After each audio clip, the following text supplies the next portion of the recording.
करते हैं पहले क्वेश्चन से। आइए सर, पहला क्वेश्चन, एक कैलोरी कितने जूल के बराबर होता है, ये आपको बताना है।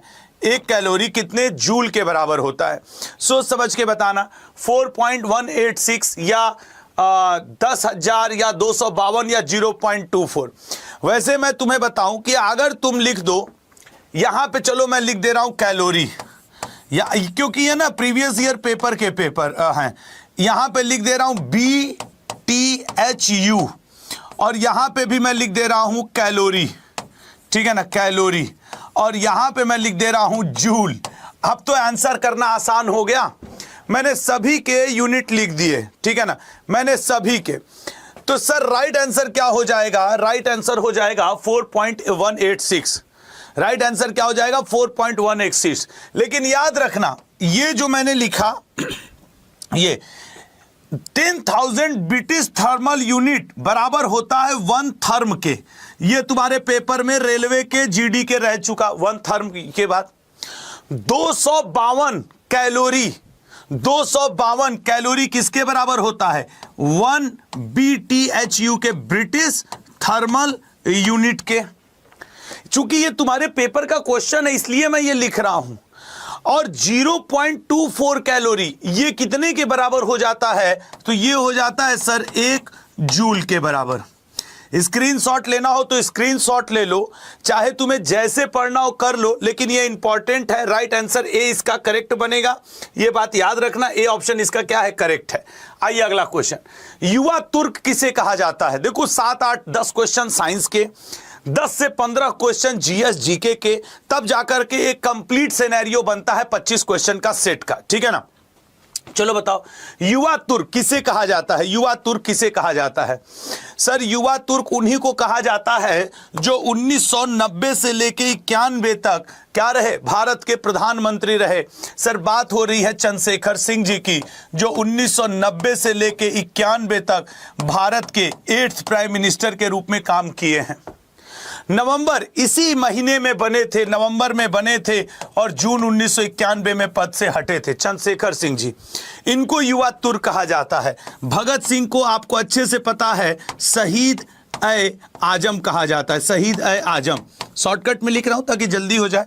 कुतुबुद्दीन ऐबक 36 ठो नाम है इसके, लेकिन मैं वो वाले लिख दे रहा हूं जो तुम्हें थोड़ा सा, मलिक इसको कहा जाता है, सिपह सलार, ठीक है ना, सिपह सलार इसे कहा जाता है, लाख बख्श इसे कहा जाता है, ठीक है ना, लाख बख्श कहा जाता है, पील बख्श कहा जाता है, लाख बख्श भी इसे कहा जाता है।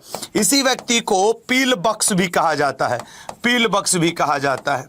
इसी व्यक्ति को कुरान खवा भी कहा जाता है, कई नामों से इसको जाना गया, कुरान खवा। कुतुबुद्दीन ऐबक, और कौन बचे, श्री कृष्ण सिंह जी, ये बिहार केसरी के नाम से जाने जाते हैं, ठीक है ना, बिहार केसरी, बिहार केसरी के नाम से जाने जाते हैं। और राइट आंसर क्या है, ए ऑप्शन आपके चंद्रशेखर सिंह जी। इनसे पहले विश्वनाथ प्रताप सिंह जी पीएम थे, फिर चंद्रशेखर सिंह जी बने, उसके बाद आपके पीवी नरसिम्हा राव बने, फिर अटल बिहारी वाजपेयी बने, ठीक है ना, अटल बिहारी वाजपेयी जी बने। तो राइट आंसर ए है मेरे भाई इसका। अगले क्वेश्चन पे जाएंगे और देखेंगे अगला क्वेश्चन क्या है। नेक्स्ट आपके ए ऑप्शन सही होगा, आ गया ना, हाँ। अगला क्वेश्चन, अवतल दर्पण का उपयोग कहां नहीं होता है, रिमेंबर दैट। आपसे क्वेश्चन पूछ रहा है कहां नहीं होता है, ये इंपॉर्टेंट है, ठीक है ना, ये इंपॉर्टेंट है कि अवतल दर्पण का उपयोग कहां नहीं होता है। अगर ध्यान से सोचोगे कि सर अवतल दर्पण का उपयोग कहां नहीं होता है, तो वो तुमको ऑटोमेटिक समझ में आ जाएगा। यहां पे एक गिलास, यहां एक सेकंड रुक जाओ तुम लोग, ठीक है ना। अवतल दर्पण का उपयोग कहां नहीं होता है ये बताना। यहीं पे रख दो, पानी नहीं गिरेगा यार, गिर जाएगा, ठीक है ना। अवतल दर्पण का उपयोग नेक्स्ट यही नहीं होता है। यहां तथा रोड पर जो परावर्तक लैंप लगे होते हैं, परावर्तक लैंप, रिफ्लेक्टर लैंप, जो सड़क पर लगे होते हैं, सड़क पर, उनमें भी अवतल दर्पण का उपयोग नहीं होता है। लेकिन गाड़ी के हेडलाइट में, आंख, नाक, कान, गला के डॉक्टर द्वारा, सैलून में बार्बर के द्वारा, इन तीनों जगह पर आपके अवतल दर्पण का। तो यहां पे किसका उपयोग होता है सर? उत्तल दर्पण का। यहां पे किसका उपयोग होता है? उत्तल। यहां पे अवतल दर्पण का उपयोग है, अवतल, या फिर जिसे आप क्या कहते हो? कॉनकेव, ठीक है ना। यहां पे कॉनकेव का है और यहां पे कॉन्वेक्स का है, यहां पे कॉन्वेक्स का है। तुम पेपर दे लेना, कॉनकेव कॉनकेव या तो दर्पण से क्वेश्चन करेगा या लेंस से। जब भी लेंस से क्वेश्चन करेगा तो आंखों की प्रॉब्लम से जोड़ करके क्वेश्चन करेगा। आंखों की कौन? वो जरा दृष्टि दोष, जिसे आप प्रेस बायोपिया कहते हो, एस्टिग्मेटिज्म, हाइपरमेट्रोपिया या मायोपिया, इनसे जोड़ करके देखेगा। और या तो दर्पण से। तो मैंने जो कल के सेशन में, जो लोग कल ना देखे हो, कल का लेंस वाला देख लेना, आज का दर्पण वाला। एक नंबर चाहे तुम रेलवे दो या एसएससी, कंफर्म है लेंस और दर्पण का देखने के बाद। तो प्लीज नोट्स बना लेना, ठीक है ना। ये कॉन्वेक्स कॉनकेव हो गया, ये कॉन्वेक्स हो गया, ठीक है सर। अगले क्वेश्चन पे आते हैं। राइट आंसर इसका क्या बना? वाहन चालक सीट, जो रेयर मिरर होता है वहां पे इसका उपयोग नहीं होता। अगला क्वेश्चन आइए लल्ला। संविधान के प्रारूप पर कितने दिन बहस हुई थी? सर देखिए, संविधान के प्रारूप पर अगर हम बहस की बात करें तो 114 दिन बहस हुई थी। कभी कभी यह भी पूछ देता है कितने रुपए खर्च हुए थे, तो करीब करीब 63,96,729, ये अमाउंट लिख लो, 63,96,729 रुपए खर्च हुए थे संविधान पर। संविधान सभा के उपाध्यक्ष कौन थे? ये रेलवे का बड़ा फेवरेट क्वेश्चन है। एच.सी. मुखर्जी संविधान सभा के उपाध्यक्ष थे। संविधान का जो वो था, क्या कहते हैं, संविधान में कुल वाचन, संविधान में जो टोटल डिस्कशन हुआ था, कुल वाचन वो कितनी बार हुआ था? जरूर याद रखना, 3 बार हुआ था। संविधान सभा के अध्यक्ष डॉक्टर राजेंद्र प्रसाद, लेकिन अगर उपाध्यक्ष पूछे तो एच.सी. मुखर्जी, ठीक है ना, एच.सी. मुखर्जी। उसके अलावा वो दिन वाला तो तुम लोग को याद ही रहता है कि सर 2 वर्ष 11 माह 18 दिन ये लगा था सर संविधान को लिखने में समय। तो राइट आंसर 114 दिन, ठीक है ना, राइट आंसर 114 दिन।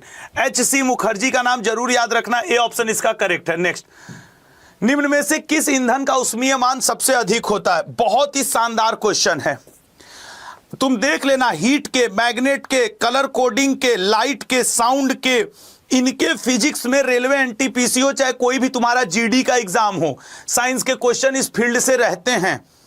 इसीलिए मैंने साइंस को उतना ही वैल्यू दिया है जितना रेलवे और एसएससी ने। 7-8 क्वेश्चन अगर रोज करवाऊंगा ना 25 में, तभी जाकर के 2 महीने में प्रिपेयर हो पाओगे।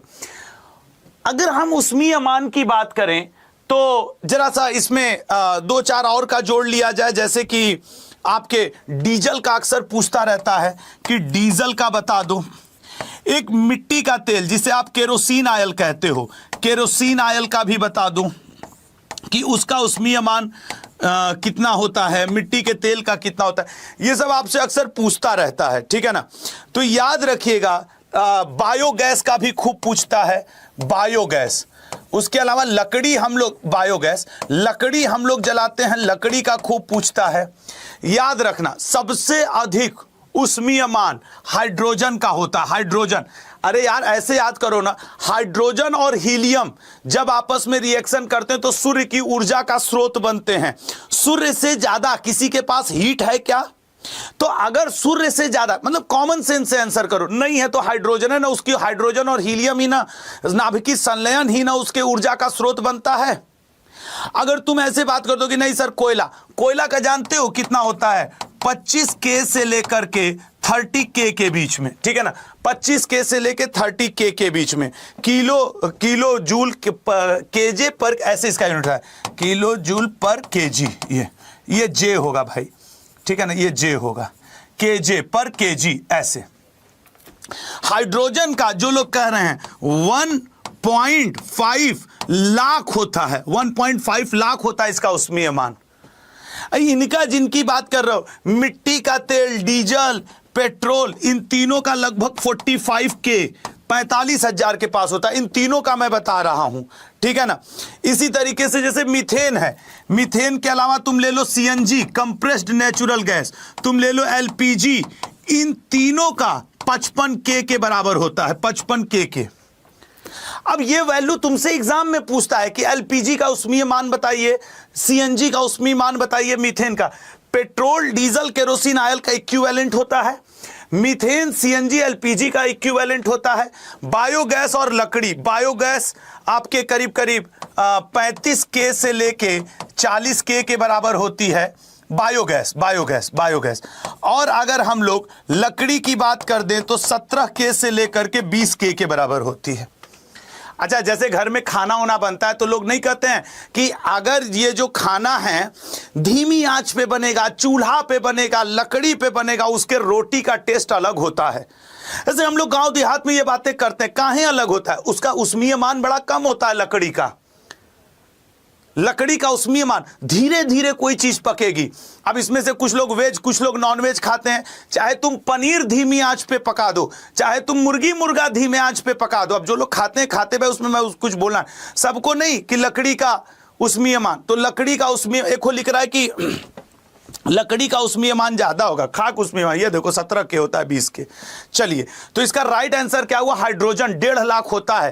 तर्क सहित बताया हूं, इसलिए याद रखना। आज के बाद नेक्स्ट क्वेश्चन पे जाएंगे और देखेंगे नेक्स्ट क्वेश्चन क्या है। आइए sir, PIL public integration league जो होता है, लिटिगेशन, ठीक है, लिटिगेशन, तो पब्लिक इंटरेस्ट लिटिगेशन, इसका जनक किसे माना जाता है? सबसे पहले तो तुम्हें यह बता दे, भारत में PIL की शुरुआत कहां से हुई थी? ये कई बार पूछता है। भारत में PIL की शुरुआत हुई थी लल्ला भागलपुर बिहार से, ये बिहार में जगह पड़ता है। 1979 में हुई थी भारत में, और उस समय भागलपुर में जज हुआ करते थे PN भगवती। इन्होंने एक वहां पे वकील थी, ये उस समय वहां पे जज थे। वहां पे एक वकील थी, महिला थी, जिनका नाम था हिंगो रानी। हिंगो रानी ये एडवोकेट थी, वकील, ठीक है ना, ये वकील थी। हिंगो रानी ने भागलपुर जेल में बंद विचाराधीन कैदियों के लिए PIL सबसे पहले दाखिल किया था। विचाराधीन भैया, मतलब ये कैदी ऐसे थे ना, जैसे मान लो 2 किलो चीनी चुरा लिए हो, चीनी, शुगर, अगर इनको जेल भी होती तो 1-2 महीने के लिए, ये 8-10 साल से पड़े हुए थे, तो उन्हीं के लिए जनहित याचिका दायर की गई कि भाई कोर्ट के काम के चक्कर में इनके 1 महीने की सजा, अगर इनको सजा भी हो जाए तो 1 महीने की होगी, ये 8 साल से जेल में बंद हैं, ये कोर्ट की कमी है, हमारी कमी थोड़ी है। ऐसी स्थिति में लल्ला PIL, लेकिन पूरे विश्व में PIL लाने वाले अमेरिका देश है। सबसे पहले अगर कहीं आया था तो अमेरिका में आया था। भारत में भागलपुर में। यह क्वेश्चन रेलवे ऐसे पूछता है कि उस महिला वकील एडवोकेट का नाम बताइए जिसने PIL की शुरुआत की, या भारत में PIL का जनक। तो भारत में PIL के जनक जो हैं वो हैं जस्टिस PN भगवती जी। क्लियर हुआ सभी को? चलो अगले क्वेश्चन पे आते हैं लल्ला। तो इसका राइट आंसर अमेरिका बनेगा। अगला क्वेश्चन क्या है? निम्न में से किसे सिटी डीजल कहते हैं? तुम जितने लोग मुझे देख रहे हो, मैं तुम्हें लिख करके दे रहा हूं, चाहे तुम ऐसे चलो सी ऑप्शन, चाहे तुम SSC का एग्जाम देने चले जाओ, चाहे तुम रेलवे का एग्जाम देने चले जाओ, तुमसे यह क्वेश्चन पूछता है सिटी डीजल किसे कहते हैं। जनरली लड़के लड़कियां जिनको आंसर नहीं पता होता है वो ग्रीन डीजल टिक मारते हैं, सोचते हैं सिटी में ज्यादा प्रदूषण ना हो, तो ज्यादा प्रदूषण किस चीज से नहीं होगा, ग्रीन डीजल लगता है बिल्कुल सही आंसर होगा। तुक्का मारने वाले ग्रीन डीजल मारेंगे, ठीक है ना। जबकि देखो ये बात सही है कि सबसे कम प्रदूषणकारी यही है, सबसे कम प्रदूषण, जो प्रदूषणकारी, सबसे कम प्रदूषणकारी यही है, ठीक है ना। और सबसे मैक्सिमम प्रदूषण कौन करता है? मैक्स प्रदूषण, DIQ, मैक्स प्रदूषण आपके DIQ करता है। मैं इनका फुल फॉर्म भी आपको, ये लो सल्फर डीजल है, ये लो सल्फर डीजल है। और इस लो सल्फर में U वर्ड जो है वो है अल्ट्रा लो सल्फर डीजल, ठीक है ना, अल्ट्रा लो सल्फर डीजल, यही राइट आंसर है। इसमें सल्फर की मात्रा सबसे कम होती है, जिसमें सल्फर की मात्रा सबसे कम होगी वो सबसे कम प्रदूषण करता है। वैसे जनरली एक जनरल थॉट की बात करता हूं तो यूएलएसडी सबसे कम प्रदूषणकारी में से भी एक माना जाता है और इसको सिटी डीजल के भी नाम से जानते हैं। इसका लल्ला यही ऑप्शन करेक्ट है। ये तुम्हारे रेलवे एसएससी दोनों का क्वेश्चन रहा है। मेरे हर क्वेश्चन का स्क्रीनशॉट ले लिया करो, तुम्हें काम आएगा। और इस क्वेश्चन का ना फुल फॉर्म भी चूंकि पेपर में पूछा है, इसलिए मैंने DIQ diesel of inferior quality, LSD low sulphur diesel, ULSD ultra low sulphur diesel, और यही ULSD जो है इसका फुल फॉर्म रेलवे के एग्जाम में भी पूछा है, लेकिन GD के एग्जाम में डीजल ऑफ इंफीरियर क्वालिटी। और मैं ये भी बता दूं, मैं खाली रेलवे GD कह रहा हूं, ये तुमको CGL CHSL सब में आता है ऐसा क्वेश्चन। अगले क्वेश्चन पे जाएंगे और देखेंगे अगला क्या है। राज्यसभा में सीटों का आवंटन किस अनुसूची में है? मैं तुमको यहां पे बता दूं, तुम जितनी अनुसूची ले लो, चाहे तुम 5वीं 6वीं 3rd 10वीं 11वीं 8वीं, ये तो अच्छा 5वीं 6वीं सर, इसका जो सब जैसे 5वीं और 6वीं बहुत जरूरी है, इसलिए मैं थोड़ा सा इनके ऊपर जिक्र करूंगा, तब तक तुम आंसर करो। जैसे देखो, असम मेघालय त्रिपुरा और मिजोरम, असम मेघालय त्रिपुरा और मिजोरम, यहां पे फिर से देखो, मैं जिनका नाम लिख रहा हूं ये जरूरी है, इसलिए असम मेघालय मिजोरम और त्रिपुरा, इनके SC ST एरिया के प्रशासन के बारे में, इनके राज्यों में जो SC ST एरिया का प्रशासन है वो दिया हुआ है 6वें में, जबकि 5वें में पूरे भारत के SC ST एरिया के प्रशासन के बारे में वर्णन है, प्रशासन के बारे में वर्णन है। राज्यसभा सीटों का आवंटन अनुच्छेद 4 में है। किसमें है लल्ला? 4 में है।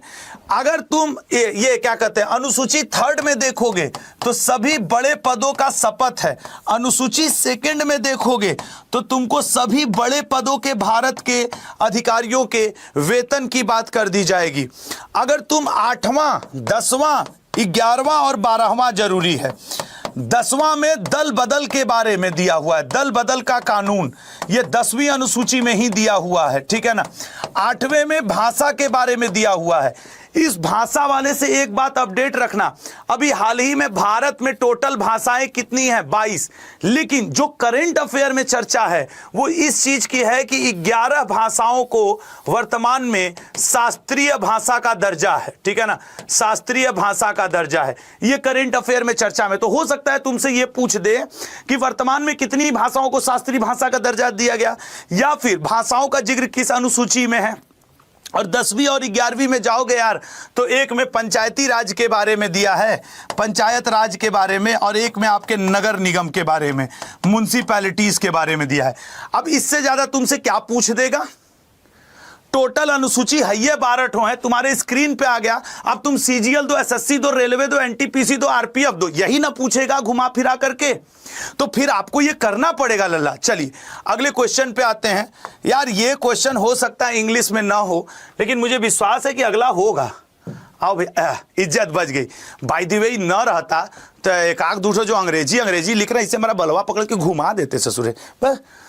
निम्न में से कौन सूक्ष्म, ये क्वेश्चन मैं तुमको ऐसा रटवाऊंगा जीवन में तुम नहीं भूलोगे, ऐसा इसको रटवा दूंगा। देखो, वनस्पतियों के विकास की बात करें तो 2 तरीके के उनको पोषक तत्व न्यूट्रिएंट्स जरूरी होते हैं।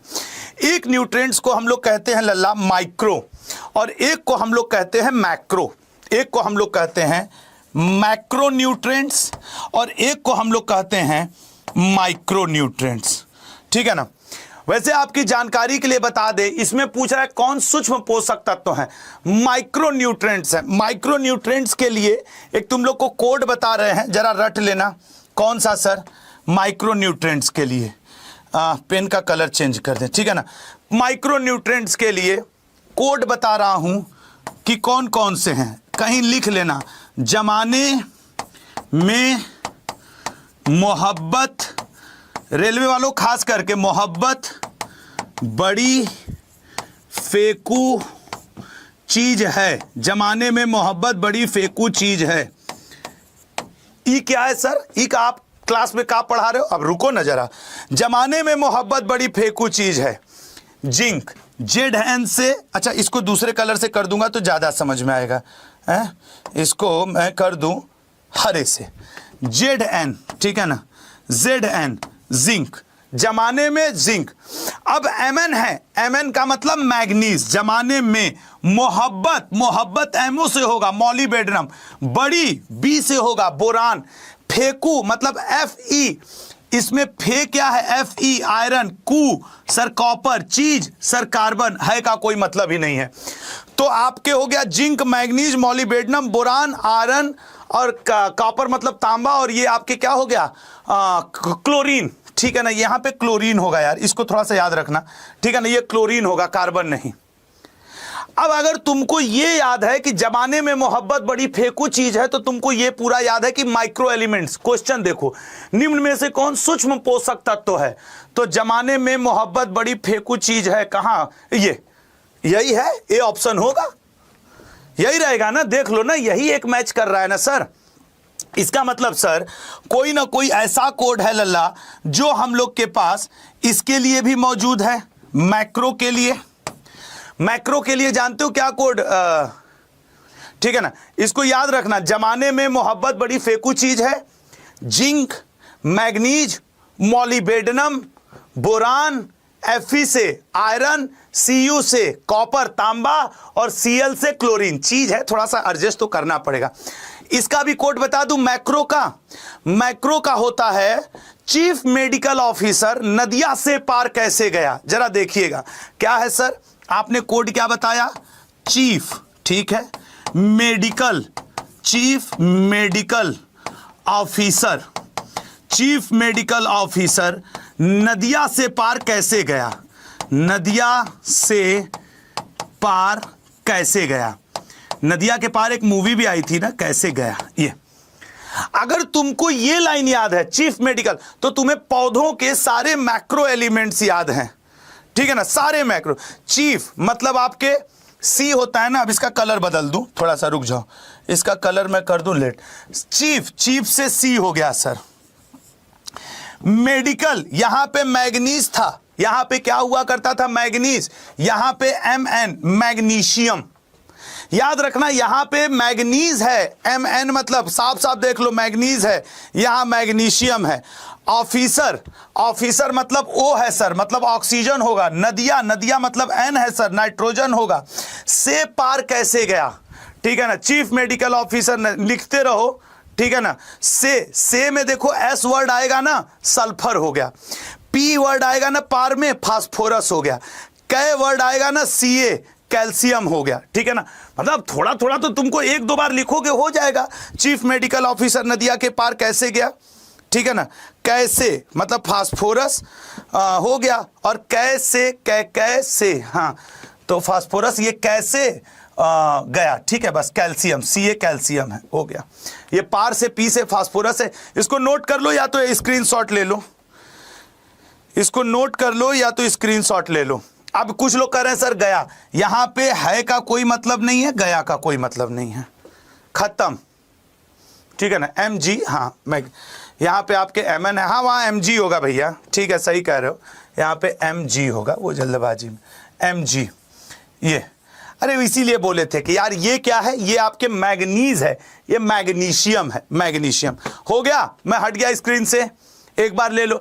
अब तुम जीवन में जो लड़का लड़की पढ़ ले, ये मैक्रो न्यूट्रिएंट्स है, ये माइक्रो न्यूट्रिएंट्स है, कभी भूलबे नहीं करोगे, क्योंकि ये कंफ्यूजिंग होते हैं। अब मैं अगले क्वेश्चन पे जा रहा हूं, ठीक है ना। नदिया के पार तो चंदन गया था गुरुजी, गुंजा से मिले, भाग ससुरा पागल कहीं का, ठीक है ना। आओ चलो अगला क्वेश्चन पे जाते हैं। यार मैं कह रहा हूं ना, मेरे साथ कुछ दिन लग जाओ ना, मैं GDS SSC रेलवे की ऐसी की तैसी। गोकक जलप्रपात, मैंने जानबूझ करके वही जलप्रपात और वही नदियां लाया जो आपके SSC के लिए एग्जामिनेशन पॉइंट ऑफ व्यू से इंपॉर्टेंट पाया। सर अगर गोकक जलप्रपात की बात करें तो बताओ किस नदी पर है गोकक जलप्रपात, सोच समझ के बताना। देखो चलो मैं बता रहा हूं, घाट प्रभा, घाट प्रभा, इंद्रावती नदी पे, अलकनंदा नदी पे, वाराही नदी पे। याद रखना किस पे कौन सा है, अलकनंदा जलप्रपात, इसके ऊपर जो है वो वसुंधरा नाम से है, वसुंधरा। उत्तराखंड जाओगे तो वसुंधरा। इंद्रावती के ऊपर चले जाओगे, ये आपके उधर चित्रकूट में पड़ता है, छत्तीसगढ़ में चित्रकूट जलप्रपात। और वाराही के ऊपर अगर तुम चले गए कि वाराही बहुत फेमस है, कुंचिकल, ठीक है ना, बहुत फेमस है, कुंचिकल जलप्रपात, ये खत्म, ठीक है ना, ये खत्म हो गया, किनारे हो गया, बस रट लिए। इन 4 के अलावा आज तक कोई दूसरा पूछा नहीं है, 4 ही 5 पूछा। या धुआंधार जलप्रपात, वो नर्मदा नदी पे भेड़ाघाट जबलपुर में पड़ता है, जो मध्य प्रदेश के लड़के होंगे समझ गए होंगे कि हाँ सर सही कह रहे हैं। अगला क्वेश्चन आओ, चुकंदर में क्या पाया जाता है? मजा पाया जाता है सर। यार ये चुकंदर कौन कौन खाता है पहले ये बताओ, चुकंदर कौन कौन? मैं तो देखो, मैं विश्वास करो, मुझे कभी एक आकू खा लिए तो खा लिए, नहीं मुझे चुकंदर में उतना टेस्ट नहीं आता। जितने लोग यहां मौजूद हैं कम से कम वो तो सेशन को लाइक कर लें यार। लाइकोपेन नहीं पाया जाता सर, ये कहां पाया जाता है? टमाटर में पाया जाता है, बात खत्म। कैरोटीन नहीं पाया जाएगा सर, क्यों नहीं पाया जाएगा सर? ये गाजर में पाया जाता है। अच्छा एक बात आपको और बता दें, जो पत्तियों का पीला रंग होता है, पत्तियों का जो पीला रंग होता है वो कैरोटीन के ही कारण होता है, ये भी बात याद रखना। बीटानिन, ये एकदम करेक्ट है गुरुजी, बीटानिन चुकंदर में पाया जाता है। बीटानिन किस में पाया जाता है? तो बीटानिन चुकंदर में पाया जाता है। ये आप थोड़ा सा याद रखेंगे, आपको भी मजा आएगा, नहीं याद रखेंगे तो हमको मजा आएगा। अब याद रखोगे तो अच्छी चीज है ना, बीटानिन इसका राइट आंसर है। चलो नेक्स्ट पे जाते हैं, चूंकि आसान क्वेश्चन था तो इसका सी ऑप्शन करेक्ट है। देखो सी ऑप्शन नेक्स्ट, संयुक्त राष्ट्र के संस्थापक सदस्यों की संख्या कितनी थी? संयुक्त राष्ट्र के संस्थापक सदस्य, इसमें सीजीएल से लेकर जीडी तक, एमटीएस से लेकर के रेलवे तक, सब लोग ध्यान से सुनो। यूनाइटेड नेशन हमेशा से फेवरेट टॉपिक रहा है, रेलवे का भी एसएससी का भी। डिटेल में बता देता हूं, मजा आएगा तुम्हें। 51 सबसे पहले याद रखना, यूनाइटेड नेशन, पॉइंट नंबर 1, जितने पॉइंट कह रहा हूं उतने पॉइंट याद रखना होगा। पॉइंट नंबर 1, इसकी स्थापना हुई थी 24 अक्टूबर 1945 को, ठीक है सर। इसकी स्थापना किस संधि के द्वारा हुई थी? Point number 2, San Francisco, San Francisco, ठीक है ना, San Francisco treaty. It is a result of San Francisco treaty, या सैन फ्रांसिस्को संधि के द्वारा हुई थी। सर इन 51 देशों में से एक देश गायब था, वो देश कौन सा गायब था संधि वाले दिन? पोलैंड। पोलैंड नहीं होगा, पोलैंड होगा, तो एक को मिटा लो यार ऐसे, पोलैंड। पोल ब्रैकेट में लिख दे रहा हूं, गायब था। जिस दिन संधि हो रही थी ना, उस दिन ये पहले बोला कि हम रहेंगे, और जिस दिन ये 24 अक्टूबर को बैठक हुई उस दिन गायब हो गया। क्या भारत इसका संस्थापक सदस्य है? भारत संस्थापक है, यह भी बात याद रखना। एक तुमसे पूछेगा कि यूनाइटेड नेशन डे किस दिन मनाया जाता है? यूनाइटेड नेशन डे 24 अक्टूबर को मनाया जाता है। यूनाइटेड नेशन की जिस दिन स्थापना हो रही थी, संस्थापक कौन था? संस्थापक था sir Franklin D Roosevelt, Franklin D Roosevelt. इसको जरूर याद रखना, क्योंकि इसको शॉर्टकट में हम लोग एफडीआर कहते हैं, और ये एकमात्र ऐसा व्यक्ति है, अमेरिका का राष्ट्रपति। अमेरिका के राष्ट्रपति को पोटस कहा जाता है, पहले तो ये याद रखो कि अमेरिका के राष्ट्रपति को पोटस। वर्तमान में अमेरिका का पोटस कौन है? जो बाइडन। अमेरिका का 47वां पोटस कौन बनेगा? Donald Trump. अमेरिका का एकमात्र राष्ट्रपति या पोटस जो अमेरिका का 4 बार राष्ट्रपति रहा, Franklin D Roosevelt. United nation का संस्थापक कौन रहा? Franklin D Roosevelt. भारत का प्रतिनिधि यूनाइटेड नेशन में कौन था? जब यूनाइटेड नेशन की 1945 को स्थापना हुई तो भारत का प्रतिनिधित्व किया था रामास्वामी मृदुनियार ने। रामास्वामी मृदुनियार, इन्होंने भारत का प्रतिनिधित्व किया था। जैसे मीटिंग हुई तो भारत की तरफ से भी तो 1945 में कोई गया होगा, तो वो आपसे एसएससी पूछता है कि रामास्वामी मृदुनियार। रेलवे में एनटीपीसी में पिछली बार पूछा था ना लोग, हम मतलब पैंट गीला कर दिए थे कि अरे ससुराई का पूछ दिया, हम तो कभी सुनबा नहीं किए। अरे तुम नहीं सुने तो क्या पेपर में नहीं आएगा? और अब यूनाइटेड नेशन के 4 ठो अध्यक्ष का नाम याद रखना। कौन कौन से सर? पहला अध्यक्ष तुमको जो याद रखना है लल्ला, पहला अध्यक्ष कि यूनाइटेड नेशन के फर्स्ट सेक्रेटरी जनरल, याद रखना उनका नाम था त्रिगवे ली। ये किस देश के थे? नॉर्वे के। तुमसे पूछेगा जो पहले अफ्रीकन व्यक्ति जो कि यूनाइटेड नेशन के अध्यक्ष बने, सर उनका नाम था बूतरस घाली। आधा हमारे स्टूडेंट सुन के पागल हो गए होंगे, अरे गुरु का नाम बताए, का नाम बताए। हाँ ससुर, बूतरस बूतरस घाली नाम था। अच्छा सर, पहला एशियाई जो यूनाइटेड नेशन का अध्यक्ष बना, पहला एशियाई सर यू थॉन्ट था, ये म्यांमार से था, यू थॉन्ट। सर वर्तमान में कौन है? एंटोनियो गुतरेस, पुर्तगाल के एक्स चीफ मिनिस्टर। सर आप आ गए, प्रणाम सर। अरे हमारे मित्र आ गए हैं। हाँ तो पूरा एकदम पकड़ बनाए रखो, 51 इसका राइट आंसर है। ठीक है मेरे लल्ला, चलो अगले क्वेश्चन पे जाते हैं। इसका राइट आंसर क्या है? 51 देश। सही बताओ, अगर इस तरीके से लग करके कुछ दिन पढ़ लोगे, मजा नहीं आ जाएगा यार? कैसे नहीं होगा सिलेक्शन? आओ अगला क्वेश्चन पे चलते हैं। अगला क्या है भाई? कहा है? वेल्डिंग के। तुम भी रोड पे चलते होगे तो हाउ सब रोडवा पे लेके ऐसे वेल्डिंग करते रहते हैं। साइकिल वाइकिल का हम लोग करवा, उसका चिमटवा टूट जाता था। बताओ तो वेल्डिंग में इसमें से क्या प्रयोग होता था? रेलवे का फॉर्म भर देता तो निकल जाता। सही बता दे बात। बताओ बताओ बताओ, वेल्डिंग में क्या प्रयोग होला? D B producer gas. कैसे पता बे तुमको? ही बड़ा खुश हो रहा करा कि हाँ सर बी प्रोड्यूसर गैस। कैसे पता तुमको? ए। आ जाओ भैया, इसका राइट आंसर है लल्ला ए। अच्छा वाटर गैस का फार्मूला बताओ, 10 रुपए हमको दे दो। वाटर गैस का कह रहा है नहीं पता। सर देखो कई ऐसे गैस होते हैं, ये होता है CO प्लस H2, ये होता है CO प्लस N2। ठीक है, इनका फॉर्मूला जरूर याद रखना यार, इनका फॉर्मूला जरूर याद रखना। और जैसे ये जानते हो, बड़ा मजेदार है, ये रेलवे में खूब पूछता है कि निष्क्रिय वातावरण तैयार करने में हम किसका प्रयोग करते हैं? निष्क्रिय वातावरण तैयार करने में हम प्रयोग करते हैं कोल गैस का तैयार करने में। ठीक है ना, निष्क्रिय वातावरण प्रयोग, ये रेलवे का क्वेश्चन है। वाटर गैस का वैसे हम लोग प्रयोग ईंधन के रूप में भी करते हैं, ईंधन के रूप में।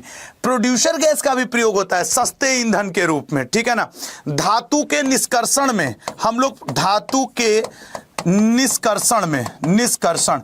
अच्छा सर हिंदी कठिन हो गया सर। एक बार पूछा था किस केमिकल को फिटकरी का फूल कहते हैं? फिटकरी का फूल, फिटकरी का फूल। अब देखो रेलवे के क्वेश्चन ऐसे ही रहते हैं यार, कि किसको फिटकरी का फूल कहते हैं? फिटकरी का फूल ब्रंट एलम को कहते हैं। फिटकरी का केमिकल नेम क्या होता है? पोटास एलम होता है। इसका फार्मूला पूछ पूछ के अड़ोसी पड़ोसी मामा मौसी खूब जूता चप्पल चलाए हैं। नहीं, बड़ा खुश होते थे तो कहते थे कि सर वो फिटकरी का फार्मूला बता दो। हमसे भी एक आध बार पड़ोसी पूछे थे, अंकित चंदन के पापा, तब नहीं याद आया था। हमारे पापा घर में आके ससुरा नाक कटवा दिया, इसे 13 का पहाड़ा पूछे। पहले के जमाने में बड़ी दिक्कत थी, छत पे चले जाओ, गर्मी के दिन में लाइट कट जाए तो दूसरे के पापा के, अच्छा बेटा बताओ 17 नवा, तो यार बाप 17 नवा, पागल कहेंगे पता नहीं। हालांकि हमको रटा हुआ है K2SO4 Al2SO4 थ्राइस 24 H2O, ये होता है इसका chemical formula. Right answer water gas इसका करेक्ट है। ठीक है ना, वेल्डिंग में किसका प्रयोग करते हैं? तो वाटर गैस का। चलिए ए ऑप्शन आ गया। ठीक है, अगला क्वेश्चन, गुगली शब्द का प्रयोग किस खेल में किया जाता है? सर आप कुछ कहना चाह रहे हैं? भैया 1 मिनट के लिए हमारी वॉइस रुकेगी, आप लगातार रहें। नहीं रुकेगी क्या? रोक लो, नहीं कहीं कुछ लेत तरीके देत तरीके हो गया, मैटर फंस गया तो।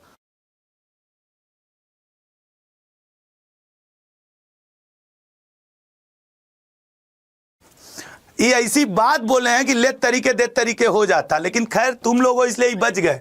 गुगली शब्द का प्रयोग सर क्रिकेट में, ससुरा इधर आ, गुगली शब्द का प्रयोग किस खेल में होता है? क्रिकेट में। क्रिकेट के जो प्रमुख शब्द तुमसे पूछता है, अब जिनको क्रिकेट आता होगा ना उनको लग रहा होगा टाइम पास हो गया।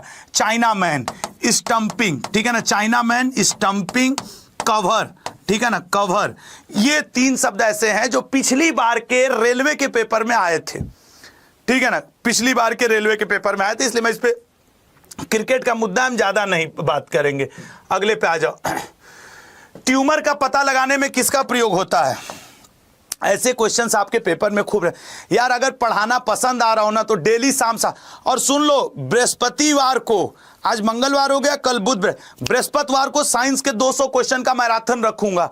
रीजन है कि 25 तारीख को एलपी वालों का एग्जाम है, तो उसको ध्यान में रख के ट्यूमर का पता लगाने में। चलो आंसर करो ट्यूमर का। देखिए सर, फास्फोरस, फास्फोरस का उपयोग किस क्या पता करने में करते हैं? तो फास्फोरस का प्रयोग करते हैं ल्यूकीमिया का पता लगाने, ल्यूकीमिया, ल्यूकीमिया पता लगाने में, ल्यूकीमिया रोग होता है लगाने में। अच्छा सर, मतलब ऑप्शन ये तो नहीं हो सकता, ऑप्शन ये तो सोडियम, सोडियम का तो हम रटे हैं, रक्त का थक्का, रक्त का थक्का जम रहा है कि नहीं, थक्का का पता लगाने में, ठीक है ना, पता करने में कि शरीर के अंदर कहीं रक्त का थक्का तो नहीं जम रहा है, यह पता करने में सोडियम का प्रयोग करते हैं। अभी कोबाल्ट अगर यहां पे दिया रहता, कोबाल्ट, तो कोबाल्ट का प्रयोग हम कैंसर के उपचार में करते हैं, कैंसर उपचार में कोबाल्ट का प्रयोग करते हैं। अभी यहां पे आयोडीन दिया है, तो आयोडीन का प्रयोग हम कहां करते हैं, आयोडीन, थायराइड, ठीक है ना, थायराइड के उपचार में हम आयोडीन का प्रयोग करते हैं, थायराइड में। राइट आंसर आर्सेनिक होगा। इन 5 के अलावा तुमसे 6वां और 7वां क्वेश्चन क्या पूछता है, पारा से कौन सा रोग होता है, तो तुमको बताना होगा मिनी माता, मिनी माता, या फिर तुमसे पूछ देगा कि कोयले के खानों में कार्य करने वाले श्रमिकों को कौन सा रोग होता है, यह तुमसे पूछ देगा। तुम पेपर उठा लो, चाहे तुम एसएससी का उठा लो, चाहे तुम इसका रेलवे का, phosphorus, arsenic, sodium, iodine, cobalt, पारा और कोयले के खान, इन 7 बीमारियों के अलावा 8वां बीमारी ऐसे टाइप का नहीं पूछता है। या फिर एक क्वेश्चन तुमसे हिस्ट्री में पूछेगा कि जब किसी चीज का हम कार्बन डेटिंग करते हैं तो C14 किस में बदल जाता है, ये वाला हिस्ट्री में, जैसे नहीं सिंधु घाटी सभ्यता की एज का पता लगाने में।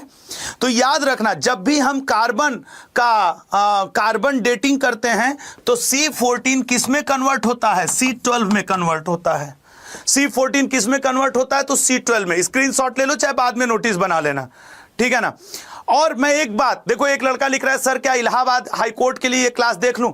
लल्ला मैं पूरा जीएस पढ़ाता हूं, मैं वो मास्टर नहीं हूं जो थंबनेल बदल करके बेवकूफ बनाऊं। अगर मैं ये पढ़ा रहा हूं तो मैं डंके के चोट पे कह रहा हूं, तुम कोई जीएस का एग्जाम दो, रेलवे से लेके एसएससी, वनडे से लेके राज्य स्तरीय, तुम्हें ये काम आएगा। और तुम क्वेश्चन देख के गेस किया करो ना। सर आईसीजे का हेडक्वार्टर कहां है, बताओ आईसीजे का हेडक्वार्टर, जल्दी से बताओ आईसीजे का हेडक्वार्टर कहां पे है।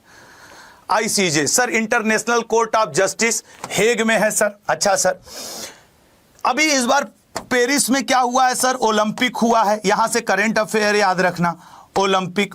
अच्छा सर, एक बात याद रखना, इसमें टोटल जजों की संख्या होती है 15 जज।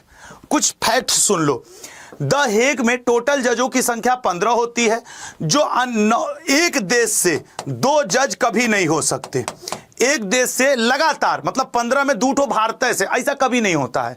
मतलब 15 जज हैं तो 15 अलग अलग देश से होंगे। इनकी बैठक या इनकी कोरम कब पूरा होती है, जब 15 में से 9 जज मिनिमम मौजूद हों, तभी आईसीजे की बैठक होती है। इनका कार्यकाल कितने वर्षों का होता है सर, 9 वर्ष का इनका कार्यकाल होता है। लेकिन जो चीफ जज होता है सर, वो 3 वर्ष के बाद अपने पद पे से हटता है। तो नॉर्मल जजों का कार्यकाल 9 वर्ष, लेकिन चीफ जज का कार्यकाल, जैसे भारत की तरफ से 2-3 लोग बने हैं, नागेंद्र पाठक लोग बने हैं, ये 3 वर्ष। ओलंपिक पैरा ओलंपिक कहां हुआ था सर, पेरिस में हुआ था।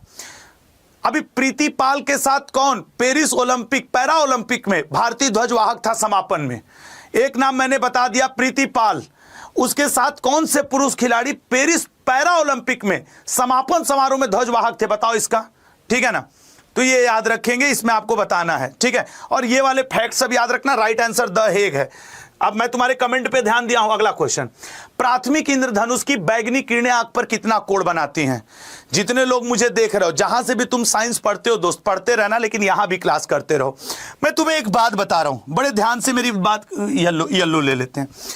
देखो मेरी बात सुनना लल्ला, इंद्रधनुष या जो रेनबो होता है, रेनबो, इंद्रधनुष या रेनबो 2 प्रकार का होता है, एक प्राथमिक होता है, एक द्वितीयक होता है, ठीक है ना। द्वितीयक इंद्रधनुष और एक इंद्रधनुष को कहते हैं प्राथमिक इंद्रधनुष। प्राथमिक इंद्रधनुष में VIBGYOR, विबग्योर। प्राथमिक इंद्रधनुष में सबसे बाहर की तरफ रेड कलर होता है और सबसे अंदर की तरफ वायलेट कलर होता है। यही चीज द्वितीयक इंद्रधनुष में पलट जाएगा। द्वितीयक इंद्रधनुष में यह हो जाएगा आपके VIBGYOR ना, द्वितीयक इंद्रधनुष में, यहां पे द्वितीयक में क्या हो जाएगा सर, यह सबसे अंदर की तरफ हो जाएगा द्वितीयक में, और द्वितीयक में यह सबसे बाहर की तरफ हो जाएगा। तो कभी कभी द्वितीयक। आपसे यह पूछता है, क्वेश्चन ध्यान से समझ लो, इंद्रधनुष दो प्रकार के होते हैं। प्राथमिक इंद्रधनुष में बाहर की तरफ लाल रंग होता है और प्राथमिक इंद्रधनुष में अंदर की तरफ वायलेट कलर बैगनी होता है। द्वितीयक इंद्रधनुष में अंदर की तरफ रेड होता है और बाहर की तरफ वायलेट होता है। अब ये आंखों पे कोण भी बनाते हैं। हाँ हरविंदर, बिल्कुल ठीक है ना हरविंदर। अब जरा मैं तुमको इसका आंसर बताता हूं। देखो 40 डिग्री 8 मिनट बैगनी कलर जो ये है प्राथमिक इंद्रधनुष। पूछ रहा है आंख पर कितना, बैगनी का पूछ रहा है, मतलब अंदर का पूछ रहा है, तो बैगनीकरण प्राथमिक में इतना, और लाल रंग प्राथमिक में जो बाहर की तरफ होता है वो 42.8 का कोण बनाता है। ये दोनों मैंने प्राथमिक के लिखे हैं, ये दोनों मैंने प्राथमिक इंद्रधनुष के लिखे हैं कि प्राथमिक इंद्रधनुष में बैगनी अंदर की तरफ होता है। यहां पे लिख दे रहा हूं, ऐसे भी कर दे रहा हूं। प्राथमिक में बैगनी अंदर की तरफ होता है और आंख पे 40 डिग्री 8 मिनट का कोण बनाता है। प्राथमिक इंद्रधनुष में लाल रंग बाहर की तरफ होता है। देखो यहां पे लाल रंग बाहर, ये 1 से इसको बाहर ले गया हूं, लाल रंग बाहर की तरफ होता है और 42।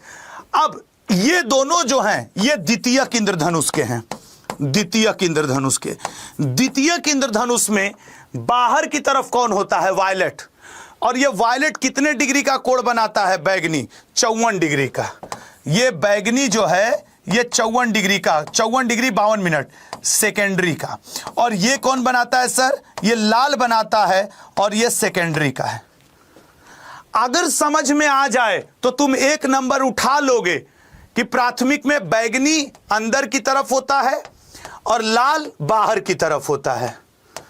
वही ठीक उल्टा बैगनी इसमें बाहर की तरफ हो जाता है और लाल इसमें अंदर की तरफ हो जाता है, ठीक उल्टा हो जाता है। अब ये तुमको अगर समझ में आ जाए तो एक नंबर तुम्हारा है, न समझ में आए तो अगले वर्ष फिर वैकेंसी इंतजार कर रही है तुम्हारा। अब हम इससे ज्यादा क्या करें, ठीक है ना। तो ये बात याद रखिएगा, चलिएगा। अब प्राथमिक द्वितीय को प्राइमरी सेकेंडरी बोलते हैं। राइट आंसर इसका ए है, ठीक है ना, राइट आंसर इसका ए है। अगला, शिमला का संत किसे कहते हैं, बताओ शिमला का संत किसे कहते हैं। मदर टेरेसा का अक्सर जो एसएससी रेलवे पूछता है वो ये नाम पूछता है, निर्मल हृदय, निर्मल हृदय, मदर टेरेसा। गांधी जी के वो नाम जो आपको थोड़े कम पता हो मैं वो वाले लिख देता हूं। इनको मलंग बाबा कहा जाता है, इनको कूली बैरिस्टर कहा जाता है, कूली बैरिस्टर भी कहा जाता है। गांधी जी को भंगी शिरोमणि भी कहा जाता है, भंगी शिरोमणि, ये सब इनके नाम हैं, भंगी शिरोमणि। गांधी जी को भाई के नाम से भी, जब ये पश्चिम उधर दक्षिण अफ्रीका में थे तो इनको भाई के नाम से भी जाना गया। गांधी जी को वन मैन बाउंड्री फोर्स भी कहा गया है, वन मैन बाउंड्री फोर्स, ठीक है ना, बाउंड्री फोर्स के नाम से भी जाना जाता है गांधी जी को। अच्छा sir, CF Andrews, CF Andrews को दीन बंधु के नाम से जाना जाता है, दीन बंधु के नाम से। वहीं अगर पूछ देता कि देश बंधु कौन है, देश बंधु, तो देश बंधु कौन है, सीआर दास जी, ठीक है ना। देश बंधु कौन है लल्ला, सीआर दास जी। जितने लोग यहां, राइट आंसर तो सर एओ ह्यूम हो जाएगा, शिमला का संत। इसकी जीवनी किस अंग्रेज ने लिखी थी, ये आपके एसएससी रेलवे दोनों का क्वेश्चन है। एओ ह्यूम की जीवनी याद रखना, एओ ह्यूम की जीवनी वेडर बर्न ने लिखी थी, वेडर बर्न द्वारा लिखी गई। एओ ह्यूम की जीवनी वेडर बर्न के द्वारा लिखी गई, ये इसका राइट आंसर है। अगर लल्ला तुम्हें ये लग रहा है कि यार मेहनत तो ये लड़का कर रहा है, ये टीचर, ये मास्टर मेरे लिए मेहनत कर रहा है, तो मेरा एक छोटा सा रिक्वेस्ट होगा, चैनल जरूर सब्सक्राइब कर लेना, ठीक है ना, चैनल जरूर सब्सक्राइब करना। राइट आंसर क्या है, एओ ह्यूम, ठीक है ना, एओ ह्यूम, शिमला का संत। अगला क्वेश्चन आपके स्क्रीन पे आ जाओ भाई। न्यूटन के गति के किस नियम से बल की परिभाषा मिलती है। उठा लेना, अर्धनंग फकीर, महात्मा, राष्ट्रपिता, ये सब बड़े फेमस नाम है गांधी जी के, इसीलिए हम ये सब लिखने नहीं गए। चलो बताओ, न्यूटन के गति के किस नियम से हमें बल की परिभाषा मिलती है। देखो यहां पे ना दो बातें समझनी होंगी कि सबसे पहले तो ये जानो, न्यूटन की एक किताब आई थी 1867 में, उनकी किताब का नाम था प्रिंसिपिया। ये जो प्रिंसिपिया किताब थी ये न्यूटन की थी, और इस किताब में न्यूटन ने अपने गति के 3 नियम दिए थे। और अगर हमें बल की परिभाषा मिलती है तो पहले नियम से मिलती है, ठीक है ना। बल की परिभाषा हमें पहले नियम से मिलती है। इसे जड़त्व का नियम या गैलीलियो का नियम भी कहते हैं। इसी को हम लोग, प्रथम नियम को ही हम लोग लॉ ऑफ इनर्शिया भी कहते हैं, जड़त्व का नियम, ठीक है ना। इंग्लिश में क्या हो जाएगा सर? लॉ ऑफ इनर्शिया या गैलीलियो का नियम, गैलीलियो का नियम भी कहते हैं, गैलीलियो का नियम। अच्छा, उसने तुमसे पूछा कि बल की परिभाषा हमें किससे मिलती है? डिफिनीशन F बराबर m इंटू ए हमें किससे मिलता है? तो प्रथम से। लेकिन अगर वो ये पूछ देता, ठीक है ना, अगर वो तुमसे ये पूछ देता कि बल का व्यंजक हमें किससे प्राप्त होता है, तो आपके द्वितीय नियम से, ठीक है ना। बल का व्यंजक हमें किससे प्राप्त होता है? तो बल का व्यंजक हमें द्वितीय नियम से प्राप्त होता है, बल का व्यंजक प्राप्त होता है।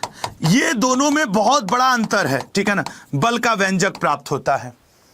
अच्छा, अब चलो तुमसे हम कुछ क्वेश्चन कर रहे हैं।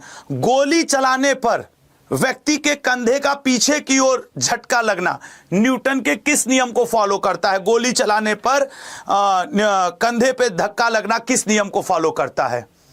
सर, तृतीय नियम को। लेकिन कंबल के पीटने पर कंबल से धूल अलग होना, यह किस नियम को फॉलो करता है? ट्रेन के चलने पर व्यक्ति का पीछे की ओर हटना, यह किस नियम को फॉलो करता है? नदी से नाव से जमीन पे कूदने पर नाव का पीछे की ओर हटना, यह किस नियम को फॉलो करता है? अब सोच सोच के बताओ, बताओ सर। देखिए, ये जो है कंबल को ऐसे ले लें और कंबल को ऐसे पीटें तो उसमें से जो धूल झड़ता है ना सर, ये न्यूटन का प्रथम नियम है। वो नहीं कि कोई भी वस्तु अपने स्थिति को बनाए रखती है जब तक कि उस पर कोई एक्सटर्नल फोर्स न एग्जर्ट किया जाए, या फिर ये वाला कि ट्रेन के चलने पर पीछे की ओर झुकना, हम अपनी स्थिति को बनाए लेकिन हमारे ऊपर एक फोर्स लगा तो हम पीछे, ये भी न्यूटन के प्रथम नियम को एग्जर्ट करता है। लेकिन अगर वो यही कह दे रॉकेट का उड़ना न्यूटन का तीसरा नियम है, क्रिया प्रतिक्रिया का नियम। बंदूक की गोली का झटका लगना न्यूटन की नियम का तीसरा नियम है, ठीक है ना। और मैं यार, इससे ज्यादा रेलवे और क्या पूछता है न्यूटन के नियम से? तुम सच सच बता दो, यही सब ना घुमा फिरा करके पूछता है। तो इसका राइट आंसर प्रथम हो जाएगा, याद रखना। अगला क्वेश्चन आ जाते हैं। चाणक्य का अन्य नाम क्या था? जल्दी से बताइएगा, चाणक्य का अन्य नाम क्या था? भाई, जितने लोग मौजूद हो कम से कम उतने लोग लाइक और शेयर तो जरूर कर दो यार, ठीक है ना। जितने लोग मौजूद हो लाइक शेयर कर दो। और हाँ, मैं जानता हूं तुम लोग नहीं किए, खाली हमारी बात सुन लिए। एक छोटा सा रिक्वेस्ट करूं, जब तक तुम्हारा एसएससी या रेलवे निकल नहीं जाता ना, चैनल सब्सक्राइब कर दो, ठीक है ना। भाई सृजल जी, मेरी क्लास 2 बार होती है। सुबह 8 बजे मैं करंट अफेयर पढ़ाता हूं डेली इसी चैनल पे। सुबह 8 बजे डेली करंट अफेयर की क्लास चलती है, और शाम 7 बजे लल्ला जीएस और साइंस की क्लास चलती है। ये मेरी 2 क्लास इसी चैनल पे डेली होती हैं, ठीक है। चलिए अब अगले पॉइंट पे आ जाए। कहाँ है विष्णुगुप्त? सर, इनको विष्णुगुप्त कहा जाता है, इनको कौटिल्य कहा जाता है, इनको द्विज शर्म कहा जाता है, द्विज शर्म कहा जाता है, इनको भारत का मैकियालवी भी कहा जाता है। भारत का मैकियालवी वाला क्वेश्चन अक्सर रेलवे पूछता है। मैकियालवी इटली का बहुत बड़ा समाज सुधारक था। भारत का मैकियालवी भी कहा जाता है। किनको?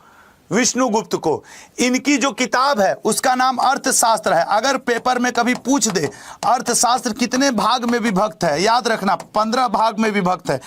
अर्थशास्त्र नीति के ऊपर लिखी गई प्रथम किताब है। अर्थशास्त्र में चंद्रगुप्त मौर्य का जिक्र नहीं है, चंद्रगुप्त मौर्य का जिक्र एक बार भी नहीं है, याद रखना। अर्थशास्त्र में सप्तांग सिद्धांत का वर्णन है। किसका वर्णन है मेरे भाई? सप्तांग सिद्धांत का वर्णन है अर्थशास्त्र में। अर्थशास्त्र किताब में जनगणना, भारत की पहली जनगणना का वर्णन अगर किसी किताब में मिलता है तो अर्थशास्त्र में मिलता है, ठीक है ना। तो ये सब आपको अर्थशास्त्र में से याद रखना होगा कि अर्थशास्त्र से भी कई चीजें इसमें आती रहती हैं, ठीक है ना। देखो हम ना जितना पढ़ाते हैं हमसे उतना ही सब पूछते हैं। सर अग्निवीर के लिए पढ़ लें, रेलवे के लिए पढ़ लें, तुम किसी एग्जाम के लिए पढ़ लो लल्ला, अगर हम 25 क्वेश्चन पढ़ाते हैं तो पूरा सेट पढ़ाते हैं। करेंट अफेयर है, ठीक है ना। हाँ sir current affair, sir current affair, अब इसको ऐसे ही कर लेंगे। करेंट अफेयर राइट आंसर इसका क्या है? विक्टोरिया कजेर। निश्चित पेपर में पूछ सकता है किस देश की है, तो विक्टोरिया कजेर ने 73वां मिस यूनिवर्स प्रतियोगिता जीत लिया है। ये किस देश से है सर? डेनमार्क से है। डेनमार्क की पहली महिला है जिन्होंने ये अवार्ड जीता है, ठीक है ना। इनको जो सेनिस पलासियो जो 72वीं मिस यूनिवर्स थी निकारागुआ की, उन्होंने डेनमार्क की आपके कजेर को क्या किया है, मैक्सिको में जो आयोजित हुआ था, विक्टोरिया कजेर को यह अवार्ड दिया है, ठीक है ना। भारत की तरफ से इस बार किसने? रिया सिंघा ने पार्टिसिपेट किया था, जो टॉप 12 में भी अपना जगह नहीं बना पाई। ये हुआ। अगला क्वेश्चन क्या है सर? 73वां संवैधानिक संशोधन किससे संबंधित है? सर 73वां पंचायती राज से संबंधित है, 74वां नगर निगम से संबंधित है, 92वां संविधान संशोधन भारत की 4 भाषाओं को जोड़ने से संबंधित है, बोडो, डोंगरी, मैथिली और संथाली को जोड़ने से संबंधित है, 100वां संविधान संशोधन India Bangladesh land boundary agreement है, ये इंपॉर्टेंट है इसलिए मैंने बोला। दीवान ए कोही के रूप में विख्यात कृषि विभाग किसके द्वारा शुरू किया गया था? बताइएगा। दीवान ए कोही के रूप में विख्यात कृषि विभाग किसके द्वारा शुरू किया गया था? तो सर दीवान ए कोही के रूप में विख्यात कृषि विभाग मोहम्मद बिन तुगलक। मोहम्मद बिन तुगलक को याद रखना Aristotle of their own era, अपने युग का अरस्तु भी कहा जाता था।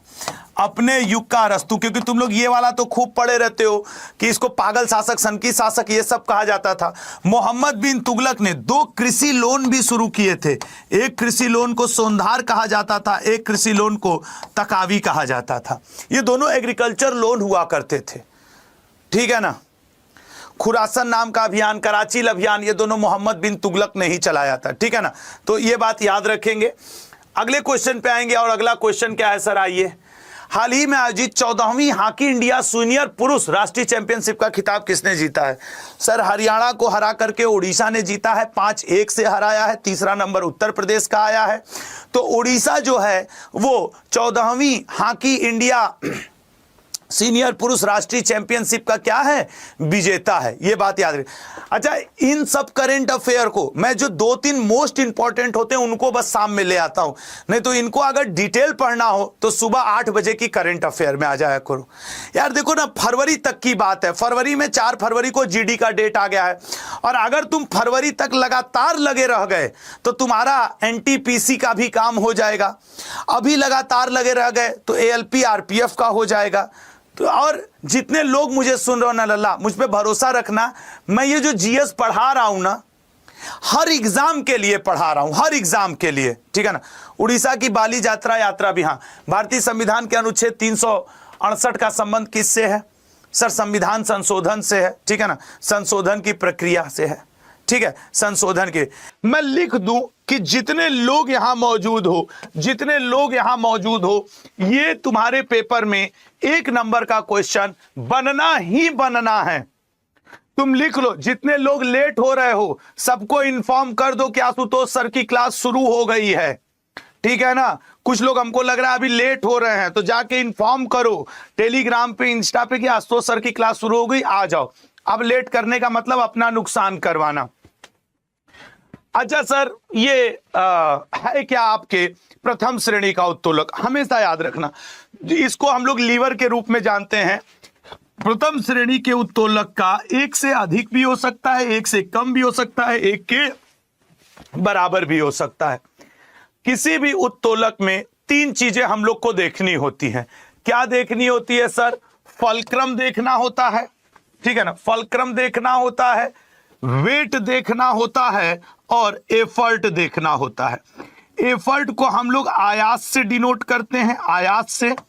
वेट को हम लोग भार से डिनोट करते हैं, ठीक है ना, वेट को हम लोग भार से डिनोट करते हैं। और इसको क्या कहा जाता है आपके एफ, फलक्रम को हम लोग आलंब से, फलक्रम को आलंब कहा जाता है। अगर आपके पेपर में क्वेश्चन टफ किया तो वो ये पूछेगा कि प्रथम श्रेणी के उत्तोलक में आलंब कहां होता है, बीच में होता है, या वेट बीच में होता है, या आयास। ये मैंने जानबूझ करके इस तरीके से लिखा ताकि तुमको याद हो जाए। सबसे पहले मैंने कौन लिखा है, ये, मतलब ये बीच में है FWE। जिस लड़के को या लड़की को FWE याद रहेगा उसका काम हो गया, उसका काम हो गया। ये पहले नंबर पे आ रहा है, ये दूसरे नंबर पे, ये तीसरे नंबर पे। अब तुम पूछता है कि प्रथम श्रेणी के में भार किधर होता है, चलो भार इधर कर दें और आयास इधर कर दे। द्वितीय श्रेणी का पूछे, वेट को बीच में ही रहने दो, तुम वेट को इधर कर दो, इसको इधर कर दो। इसमें आपसे पूछ दे तो आप इधर F कर दो, इधर W कर दो। अगर तुम्हें ये याद है, हमेशा याद रखना कि FWE ये फर्स्ट सेकेंड थर्ड में बीच में होते हैं, तो इधर उधर तुम कोई भी लगा सकते हो। ये FWE याद रखना कि F प्रथम में हमेशा बीच में होता है, W द्वितीय श्रेणक उत्तोलक में हमेशा बीच में होता है, E एफर्ट हमेशा बीच में होता है तृतीय में। समझ पा रहे हो मैं क्या समझाना चाह रहा हूं, ये जरूर याद रखना। अच्छा सर, इसके बाद एक बात तुमको और याद करने को दे दूं।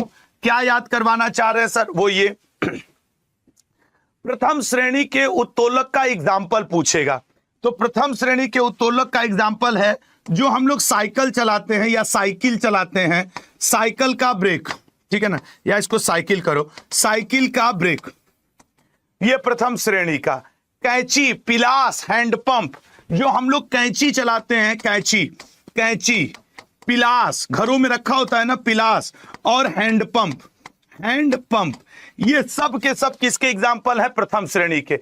द्वितीय, चिमटा और मनुष्य का हाथ, ये आपके कैसा है, ये तृतीय श्रेणी का है, ये तृतीय का है, और ये किसका है, सेकंड श्रेणी, ठीक है ना, ये सेकंड श्रेणी का होता है, ये तृतीय श्रेणी की वैल्यू होती है। तो सर मनुष्य का हाथ, ये किसका एग्जाम्पल है, मनुष्य का हाथ, तृतीय श्रेणी का। अगर हम लोग कर दे चिमटा, चिमटा जो होता है रोटी बनाने में जो काम आता है, वो तृतीय श्रेणी का एग्जाम्पल है। लेकिन अगर हम लोग नींबू निचोड़ने वाली मशीन ले लें, सरौता ले लें, वो तो सेकंड श्रेणी का होता है। कौन सा, नींबू निचोड़ने की मशीन, नींबू निचोड़ने की मशीन, और सरौता वो सुपारी उपारी काटने में जो काम आता है। मैं तुमको लिख के दे रहा हूं, यहां से एक नंबर तुम्हारे पेपर में रहेगा, या तो प्रथम श्रेणी के उत्तोलक से रहेगा, ये फर्स्ट श्रेणी का उत्तोलक है, उसका जो यांत्रिक लाभ होता है एक से अधिक, एक से कम व एक से बराबर भी हो सकता है। जो तृतीय श्रेणी का उत्तोलक होता है उसका हमेशा कम होता है, और जो द्वितीय श्रेणी का होता है उसका एक से हमेशा अधिक होता है। एग्जाम्पल याद रखना।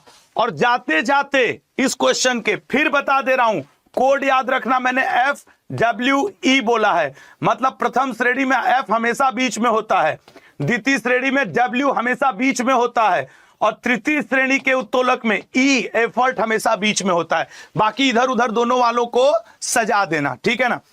एक स्टूडेंट पूछ रही है कि सर आप घर नहीं गए, जाना है ना, चले जाएंगे। अरे यार देखो, बनारस बहुत दूर नहीं है, 1-1.5 घंटा लगता है, फ्लाइट पकड़ो पहुंच जाओ और फिर वापस भी आ जाओ। तो घर का हमने फ्लाइट वाला कार्यक्रम सोच लिया तो फिर ठीक है।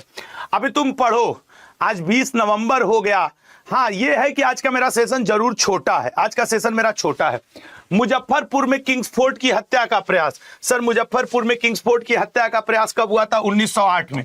किसने किया था सर, प्रफुल्ल चाकी, ठीक है ना, प्रफुल्ल चाकी जी ने किया था। और इनके साथ किसने किया था, प्रफुल्ल चाकी जी के साथ खुदीराम बोस जी, ठीक है ना, खुदीराम बोस जी, खुदीराम बोस जी ने किया था।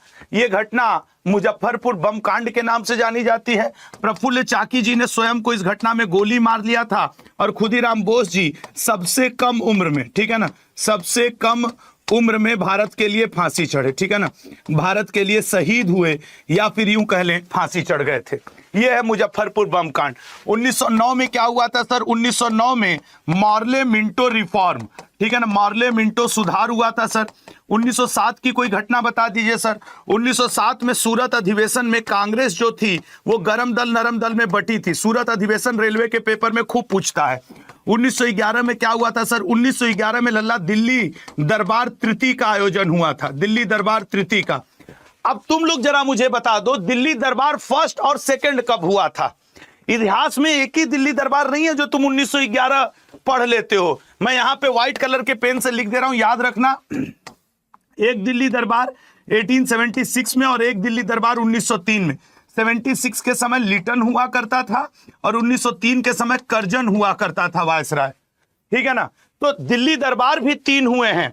पहला वाला जो हुआ है वो 1876-77 में लिटन के समय, दूसरा वाला जो हुआ है वो कर्जन के समय 1903 में, और तीसरा। मैं क्या कहता हूं, मेरे क्लास का ना आपको नोट्स बनाना पड़ेगा। ये छोटी छोटी चीजें आपको बहुत काम आएंगी। ध्वनि ऊर्जा को विद्युत ऊर्जा में परिवर्तित कौन करता है? तुम एएलपी का एग्जाम 25 नवंबर वाला दे के आ जाओ, या फिर जब एनटीपीसी देना, या 4 फरवरी से जब जीडी स्टार्ट होगा देना। आज 20 नवंबर को कह रहा हूं, ये पेपर में क्वेश्चन रहना है, ठीक है ना। यही नहीं, तुमसे डायनमो का भी अक्सर पूछता है कि डायनमो किस ऊर्जा को किस ऊर्जा में परिवर्तित करता है, ठीक है ना। डायनमो का भी अक्सर पूछता है। तो सर डायनमो जो है वो यांत्रिक को विद्युत में किस में कन्वर्ट करता है? यांत्रिक टू विद्युत, मतलब मैकेनिकल एनर्जी को आपके उसमें कन्वर्ट कर देता है, इलेक्ट्रिकल में। ध्वनि ऊर्जा को विद्युत ऊर्जा में माइक्रोफोन, ध्वनि ऊर्जा को विद्युत ऊर्जा में। अच्छा सर, लाउड स्पीकर, सितार और विद्युत सेल, ये किसको परिवर्तित करते हैं? सर जो विद्युत सेल होती है वो केमिकल एनर्जी को किस में परिवर्तित कर देती है? इलेक्ट्रिकल एनर्जी में। मतलब सर वो रासायनिक ऊर्जा को, उन दोनों का आंसर तुम लोग करो, रासायनिक को किस में परिवर्तित करती है? विद्युत में परिवर्तित करती है। अगर हम लोग सितार की बात कर लें तो सितार भी मैकेनिकल एनर्जी को, मतलब कि यांत्रिक एनर्जी को ध्वनि एनर्जी में परिवर्तित करती है। और अगर हम लोग लाउड स्पीकर की बात कर लें लल्ला, तो ये विद्युत को ध्वनि में परिवर्तित करती है। अब ये वो सेक्शन होते हैं ना, चाहे तुम एसएससी, रेलवे, राज्य स्तरीय कोई दो, तुमसे 1 नंबर का ये पेपर में आना ही आना। अगला क्वेश्चन, भारत का पहला चुनाव आयुक्त कौन थे? हालांकि पहला से याद रखना, आज भारत के कैग भी नियुक्त हुए हैं। तो पहले चुनाव आयुक्त सुकुमार सेन। चुनाव आयोग का जिक्र अगर तुम देखोगे तो संविधान के भाग 15 में आता है। आर्टिकल 324 से लेकर के 329 तक चुनाव आयोग का जिक्र मिलता है। जो हमारे भारत के ये तो पहले हैं, लेकिन जो वर्तमान में हैं वो राजीव कुमार जी हैं। वर्तमान में हमारे मुख्य चुनाव आयुक्त कौन है? राजीव कुमार जी।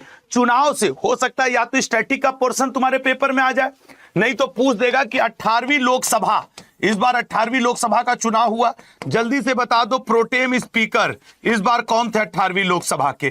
18वीं लोकसभा के प्रोटेम स्पीकर, तो प्रोटेम स्पीकर हुआ करते थे। प्रोटेम स्पीकर आपके कौन?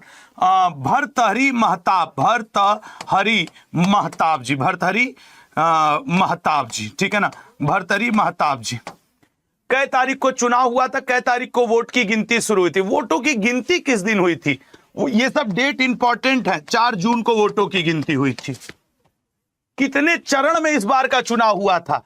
7 चरण में इस बार चुनाव हुआ था, याद रखना। कौन सा शैवाल का प्रयोग अंतरिक्ष यात्रा में करते हैं? बताइएगा, कौन से शैवाल का प्रयोग अंतरिक्ष यात्रा में करते हैं? सोच समझ के आंसर करो, गर्मी लगा, जल्दी से आंसर करो। अंतरिक्ष यात्रा में प्रयोग करते हैं, जल्दी से बताना लल्ला। कौन से? लेमिनेरिया या अल्बा या एनाबीना या क्लोरेलिया, ठीक है ना। लेमिनेरिया तो यार टिंचर आयोडीन बनाने के काम में आता है। और जब हम लोग कभी कभी भोजन करते हैं तो ये जो अल्बा है, ठीक है ना, जब हम लोग कभी कभी भोजन करते हैं तो ये, हमको जब स्कूटी चला के आ रहे थे तो ठंडी लग रही थी, थोड़ा देर जब बोल लिए तो गर्मी हो गया। लेमिनेरिया हमेशा याद रखना, ये सब शैवाल के नाम है। लेमिनेरिया जो होता है आयोडीन के निर्माण में या फिर टिंचर आयोडीन के निर्माण में इसका प्रयोग होता है। टिंचर आयोडीन के निर्माण में, ये भी शैवाल का नाम है निर्माण में। अल्बा भोज्य पदार्थ के रूप में, अल्बा भोज्य पदार्थ के रूप में उपयोग किया जाता है। अल्बा का भोजन के रूप में बहुत फायदेमंद शैवाल होता है। ये सलाद के रूप में इसको लोग खाते हैं। एनाबीना बड़ा मजेदार, ये खाद के रूप में या फर्टिलाइजर के रूप में, फर्टिलाइजर के रूप में, एनाबिना फर्टिलाइजर के रूप में इसका प्रयोग करते हैं। राइट आंसर इसका होगा क्लोरेला। जो अंतरिक्ष यात्री होते हैं ना, वो अपने कॉकपिट के अंदर इसको उगाते हैं और इसका उपयोग वो करते हैं अंतरिक्ष यात्रा के दौरान अपने पीने के लिए, पानी के लिए, अपने भोजन के लिए, इन सब के लिए। अच्छा, टिंचर आयोडीन की जगह कभी कभी ये आयोडीन भी लिख देता है लल्ला, तो वो भी अपने को याद रखना। चाहे रेलवे हो, चाहे एसएससी, इन 4 सवालों के अलावा आज तक तुम 10 साल का पेपर उठा के देख लेना, 5वां सवाल नहीं पूछा है। 5वां सवाल नहीं पूछा। एक बार सब लोग सेशन को लाइक क्या कर दो, वो 3 तूफान यार, मतलब लाइक कर लो यार, लाइक कर लो, और क्या बोले। अगला क्वेश्चन, कलिंग युद्ध किस वर्ष में हुआ था? जल्दी से बताना, ठीक है ना। कलिंग युद्ध किस वर्ष में हुआ था? देखो, अगर कलिंग युद्ध की बात करें तो कलिंग युद्ध सर वो आपके क्या कहते हैं 261 बीसी में हुआ था। अशोक ने लड़ा था। देखो कलिंग युद्ध का फैक्ट, अशोक वर्सेस खारवेल नरेश, ठीक है ना, खारवेल के राजा के बीच में हुआ था। अशोक के राजा बनने के 8वें वर्ष में हुआ था। यह क्वेश्चन ऐसे भी पूछता है कि अशोक ने कलिंग युद्ध अपने राजा बनने के किस वर्ष में लड़ा था? 8वें वर्ष में लड़ा था। अच्छा, अशोक इसके बाद कौन सा धर्म स्वीकार किया और किससे? सर, उपगुप्त द्वारा अशोक ने बौद्ध धर्म स्वीकार किया था। बौद्ध धर्म, ये आपसे पूछता है, ठीक है ना। तो कलिंग युद्ध से इतना ही पूछता है। और आगे अब हम देखते हैं कि अगला क्या होगा, बताओ। निम्न में से कौन विस्फोटक नहीं है? निम्न में से कौन विस्फोटक नहीं है? सोच समझ के आंसर करना। हाँ, इसके ऊपर अरे भैया 36 ठो किया था ये। निम्न में से कौन? टीएनटी सर, ट्राई नाइट्रोटोलविन, ये तो विस्फोटक है सर। टीएनपी ट्राई नाइट्रोफिनॉल, ये तो विस्फोटक है सर। टीएनजी, ये तो विस्फोटक है, मतलब डी ऑप्शन। और अन्य विस्फोटक की बात करें सर तो डायनामाइट, डायनामाइट भी सर विस्फोटक है। अन्य विस्फोटक की बात करें तो RDX, research and development explosive, ये भी विस्फोटक है सर। अच्छा, आरडीएक्स का क्वेश्चन चाहे तुम रेलवे पेपर उठाना, चाहे एसएससी, अलग अलग देश में, जैसे अगर इटली में देखोगे तो आरडीएक्स को लल्ला T4 कहते हैं, इटली में T4, यूएसए में साइक्लोनाइट, यूएसए में इसे हम लोग क्या कहते हैं? साइक्लोनाइट के नाम से जानते हैं, साइक्लोनाइट। जर्मनी में चले जाओगे तो इसी आरडीएक्स को हम लोग हेक्सोजन के नाम से जानते हैं, हेक्सोजन के नाम से। भारत में आ जाओगे, भारत में तो हम लोग सम टाइम प्लास्टिक विस्फोटक शब्द का भी प्रयोग कर लेते हैं, प्लास्टिक विस्फोटक या प्लास्टिक एक्सप्लोजिव, ठीक है ना। वो हिंदी में प्लास्टिक विस्फोटक ही हो जाएगा। ये आरडीएक्स का फुल फॉर्म क्या होता है sir? Research and development explosive, ठीक है ना, रिसर्च और डेवलप। अभी देखो पल्लवी सिंह ब्यूटी करेंगे सर, ये आरडीएक्स वाला बीपीएससी में भी आया था। मैं बताऊं ना, चाहे बीपीएससी हो, किसी राज्य का पीएससी हो, मैं यूपीएससी की बात है, CGL, CHSL, MTS, GD, railway, NTPC, ALPF, RPF, ऐसा घुमा फिरा के यही पूछते हैं यार। मैं सच बताऊं तो वो कोर्स को अलग अलग तरीके से लोग रिप्रेजेंट करते हैं, लेकिन जिस लड़के लड़की का जीएस तैयार हो जाएगा, खाक ने उसे 36 ठो रिसर्च की जरूरत पड़ेगी, ठीक है ना, कि नहीं सर ये पड़े। तो सभी विस्फोटक हैं सर, सभी के सभी।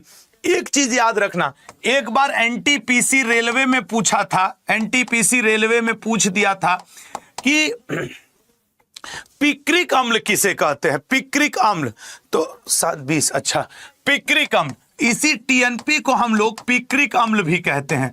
ये आपके 2018-19 वाला जो एनटीपीसी का हुआ था लल्ला, उसमें ये पूछ दिया था, तो इसलिए मैंने इसको आपको बताया। अगले क्वेश्चन पे आवे, ये हो गया। आज मैं क्लास थोड़ा जल्दी छोड़ने वाला हूं, ये बात याद रखिएगा। और लगे हाथ आपको बता दूं, कल शाम 7 बजे, कल शाम 7 बजे बिना बात किए मैं आपके लिए अति संभावित 200 प्रश्न लेकर के आ रहा हूं, साइंस के 200 प्रश्न, विज्ञान के, तो लग जाना 200 प्रश्न विज्ञान के अति संभावित। तो कल की क्लास मिस ना हो, 1 मिनट भी मिस हो गए ना तो गड़बड़ा जाओगे, इसलिए तुमसे एक रिक्वेस्ट है कि 200 प्रश्न विज्ञान के कर लीजिएगा, ठीक है ना। चलिए, एक को लिख रहा है कि सर आपका बटन ये वाला खुल जा रहा है, लो खोल दिए, ना लायके बटन पे ध्यान है ससुरे का, खुल जा रहे तो हम क्या करें, चिरपुटिया वाला गड़बड़ हो करता है, हम का उसमें करें। हो दुनिया पड़ी है क्वेश्चन के पीछे, ससुर सौरभ सिंह भाग बटन खुल जाए, सलमान खान ऐसे कर देंगे खुल जाएगा। देखिए सलमान खान बन जाएंगे। देखो मंगलसूत्र पहने हुए हैं, इसको मंगलसूत्र कहा जाता है, ठीक है ना। नालायक कहीं का, इसलिए अलग अलग दुनिया है भैया सबका अपना। अच्छा आइए क्वेश्चन पे आ जाइए। ये भारत के महान न्यायवादी का स्वर्ण अधिकार है, मतलब वो कहां कहां पे ये क्या करते हैं, अपने क्या ज्ञान बत्ती, हाँ वो कहां कहां पे बैठक में भाग ले सकते हैं, ठीक है ना, कहां कहां बैठक में भाग ले सकते हैं। तो बैठक में वो कहां कहां भाग ले सकते हैं सर, ये बैठक में भाग ले सकते हैं आपके डी ऑप्शन, भारत के राज्य क्षेत्र के भीतर किसी भी कानूनी आधार में, ठीक है ना, किसी भी जगह पे ये भाग ले सकते हैं, भारत के राज्य के भीतर किसी भी कानूनी अदालत में। मैं आपको सच बता, अच्छा इनके बारे में ये भाग तो ले सकते हैं, लेकिन ये जो आर्टिकल 88 के अनुसार ये वोट नहीं देंगे, कि वोट नहीं देंगे। और आर्टिकल 76 में अटॉर्नी जनरल ऑफ इंडिया का वर्णन भी मिलता है, ठीक है ना, ठीक है ना। अटॉर्नी जनरल टीएनपी को गुरुजी इसे ही पिक्रिक अम्ल भी कहते हैं। हाँ बेटा, टीएनपी को भी हम क्या कहते हैं, पिक्रिक अम्ल। ट्राई नाइट्रोफिनॉल जो होता है ना, उसी को पिक्रिक अम्ल कहा जाता है। तो डी इसका सही है। अगला, निम्न में से कौन सा रसायन चूहा विष के रूप में प्रयोग होता है, बताओ चूहा के विष के रूप में कौन सा प्रयोग होता है, बताओ चूहा का विष। देखो यहां पे कई हैं, जैसे लकड़ी में कीड़े लगते हैं, जो वो लकड़ी ओकड़ी जैसे बेड वेड जिससे बनता है, तो लकड़ी में जब कीड़े लगे ना, तो लकड़ी में कीड़ों को बचाने के लिए, लकड़ी से कीड़ों को दूर रखने में, ठीक है ना, कीड़ों को दूर रखने के लिए, ठीक है, ये होता है। अच्छा सर, ये वाला जो होता है जिंक ऑक्साइड, इसको हम लोग, रेलवे का ये प्रश्न रहा है अक्सर, जस्ते का फूल भी कहते हैं, जस्ते का फूल, ठीक है ना। और जो तुम लोग ये क्या कहते हैं, चेहरे पे क्रीम मार लपेटी रहती हो ना, कई लोग, सबको नहीं कर रहे हैं, कुछ लड़कियां नहीं भी लगाती हैं, और कुछ लड़के जो फेयर एंड हैंडसम, मार फेयर एंड लवली, 3 तूफान कबली, हाउ जो तुम लगाते हो ना, एक्चुअली तुम ये लगाते हो, ये क्रीम बनाने में, क्रीम में। अब ये क्वेश्चन ऐसे भी आएगा कि क्रीम में कौन सा, दूसरा वो जो तुम मरहम लगाते हो, चोट लग गया तो मरहम लगा दें गुरुजी, उसमें भी जिंक ऑक्साइड का प्रयोग होता है, मरहम। और सर कभी कभी प्रदूषण इतना बढ़ जाता है या रासायनिक कारणों से कि सर आर्टिफिशियल रेन की जरूरत होती है, तो सर सिल्वर आयोडाइड तो कृत्रिम रेन, कृत्रिम वर्षा के काम में आती है, कृत्रिम वर्षा कराने में इसका काम आता है। तो भैया चूहा किससे मारोगे, सर चूहा मारेंगे जिंक फास्फाइड से। तुम एसएससी रेलवे के क्वेश्चन जो सिलेबस है उसको उठाना, सिलेबस में साफ साफ लिखता है कि हम आम पढ़े लिखे व्यक्ति से विज्ञान के उन प्रश्नों की उम्मीद रखते हैं जो एक पढ़े लिखे व्यक्ति से रखी जा सकती है। तुम्हारे सिलेबस में एसएससी रेलवे के लिखा है, क्या एक पढ़े लिखे व्यक्ति से यह उम्मीद नहीं रखी जा सकती? और यही वजह है कि बायो में डिजीज के क्वेश्चन या फिर बायो में वो विटामिन के क्वेश्चन ज्यादा आते हैं, ठीक है ना। तो ये आपको देखना पड़ेगा मेरे भाई। और कल साइंस की मैराथन है, ये बात याद रखिएगा, ठीक है, साइंस की। अगला ए ऑप्शन, तालीकोटा के युद्ध के समय विजयनगर साम्राज्य में कौन सा राजवंश था? आज मैं बाबर पढ़ा रहा था पेड बैच में, तो मैंने पेड बैच में 2-4 मजेदार इंफॉर्मेशन, ऐसे तो बहुत सारी, लेकिन बाबर ने अपनी किताब बाबरनामा में विजयनगर का जिक्र किया है, बाबर ने मेवाड़ का जिक्र किया है, और बाबर ने बंगाल का जिक्र किया है। बंगाल वाला, बंगाल के किस शासक का जिक्र किया है? तो याद रखना, नुसरत शाह का जिक्र किया है। मेवाड़ के तो राणा सांगा का जिक्र किया है, विजयनगर के कृष्णदेव राय का जिक्र किया है। बाबर का प्रिय खेल क्या था सर? आज मैं ये बता रहा था, गजीफा। बाबर का प्रिय खेल गजीफा था, बाबर का प्रिय खेल इश्कबाजी था। गुरु ही कहाँ पढ़ा रहे हो गुरु? अरे हम पढ़ा कर रहे हैं, बाबर बताया है। गजीफा जानते हो नहीं? 3 2 5 दहला पकड़, ये जो तुम ताश खेलते हो ना, वो बाबर का फेवरेट गेम था। बाबर की चर्चा कहां से हो गई सर? एक्चुअली विजयनगर का जिक्र बाबर ने किया। बाबर ने अपनी बाबरनामा में 5 मुस्लिम राज्यों और 2 हिंदू राज्यों का जिक्र किया है। मुस्लिम राज्यों में उसने मालवा, गुजरात, दिल्ली, बंगाल, इन सब का जिक्र किया है, ठीक है ना, इन सब का जिक्र किया है। वहीं हिंदू राज्यों में विजयनगर और मेवाड़ का जिक्र किया है। और अपनी उसी किताब में बाबर ने कहा कि हमको दूसरा मेरा फेवरेट खेल इश्कबाजी था। इश्कबाजी, अरे यार वो देखते हो मुस्लिम धर्मावलंबी लोग, कुछ लोग, सभी लोग नहीं, कबूतर लड़ाना, नहीं मुर्गी मुर्गा लेकर लड़ जाओ, मुर्गी मुर्गा का खेल, मुर्गी मुर्गा लड़ाना, कबूतर लड़ाना, वो कबूतर लड़ाना इश्कबाजी बाबर का फेवरेट गेम था। ऐसे कई चीजें हैं जो रेलवे वेलवे सब अगर पूछ दे तो मतलब लोगों के मतलब पसीना आ जाए क्लासरूम में बैठ के, ठीक है ना, तो याद रखना, ठीक है ना। तो इसका राइट आंसर क्या हो गया सर? इसका राइट आंसर तो खैर क्वेश्चन का तुलु वंश है। जरा इस क्वेश्चन पे भी आ जाते हैं। तालीकोटा का युद्ध, सर तालीकोटा का युद्ध हुआ था 1565 में।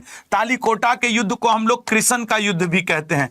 तालीकोटा के युद्ध को सर हम लोग बनी हट्टी का युद्ध भी कहते हैं। तालीकोटा के युद्ध को सर हम लोग राक्षसी तांगड़ी का युद्ध भी कहते हैं। राक्षसी तांगड़ी का युद्ध भी कहते हैं तालीकोटा के युद्ध को, ठीक है ना। और अभी मेरे मुंह से निकलने वाला था बॉलीवुड के ऊपर शासन, नहीं, विजयनगर के ऊपर शासन 4 लोग क्रम से किए हैं। सबसे पहले संगम वंश, उसके बाद सालू वंश, उसके बाद तुलु वंश और उसके बाद आरवीडू वंश। आरवीडू, अनिरीदू नहीं है, आरवीडू यहां कर लो, आरवीडू वंश, इसने शासन किया है। 1565 में विजयनगर वर्सेस बहमनी लड़ाई होता है, बहमनी जीत जाते हैं, विजयनगर हार जाता है। अगर इस पेपर को मैं बनाऊं और टफ कर दूं तो मैं ये पूछ दूंगा तुलु वंश की तरफ से किसने ये युद्ध लड़ा था। अतः आधे लोग सांस भरना शुरू कर देंगे, अरे साला एक तो यही नहीं पता था कि ये तुलु वंश ने लड़ा था बहमनियों के खिलाफ। अब किसने लड़ा था उसका भी नाम याद रखो, सदाशिव राय। सदाशिव राय ने लड़ा था, ठीक है ना, सदाशिव राय। संगम, सालू, तुलु और आरवीडू एकदम याद रखना, ठीक है ना भैया। सभी को प्रणाम। 10 क्वेश्चन अगला आ जाओ। निम्न में से किसे हाल ही में, अभी आज का करंट अफेयर है, तो आज का करंट अफेयर इसका राइट आंसर क्या बन जाएगा लल्ला? सी ऑप्शन, के संजय मूर्ति। जीसी मुर्मू जी का जगह लिए हैं के संजय मूर्ति।